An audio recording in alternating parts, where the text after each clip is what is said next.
Albert panted as he rushed through the sunlit woods, sweat trickling down his temples. His eyes remained locked on the back of the sprinting girl in the distance, her shape coming in and out of view intermittently as she darted across the trees. Low-hanging branches scratched at his face as he charged past them, but he couldn't feel their sting. His heart was pounding in his chest, adrenaline pumping through his veins in anticipation. He knew how this ended, and she did too. She was simply delaying the inevitable, which he'd come to understand as a fundamental aspect of the game. It was half the fun. A malicious grin spread across his lips as a shriek reached his ears.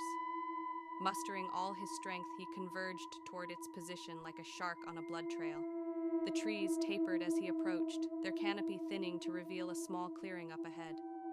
The man's sprint segued to an amble as neared her fallen shape in the middle of the glade.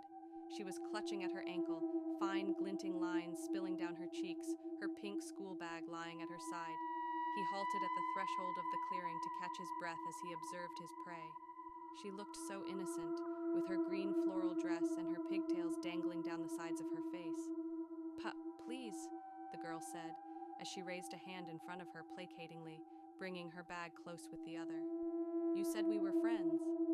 Well, Lizzie, he started as he pulled a large knife from the leather holster around his waist. This one's on your daddy. He squatted, bringing himself to her level. He found out who I am and told everyone. I mean, I get it, it's his job. What with being the chief of police and all, but still. He pointed the blade toward her. You're going to be my farewell gift to him before I skip town. His grin stretched. And I'll make you my best one yet. Lizzie's lips tightened. She was going to be an actress, you know. The man frowned. What? Abby? Abby? His eyes widened as a gunshot echoed through the forest. Seconds later, a burning sensation erupted in his guts as a dark crimson stain spread across his green shirt. Albert howled in pain as he fell back, hands clasped over his stomach as blood spurt between his fingers.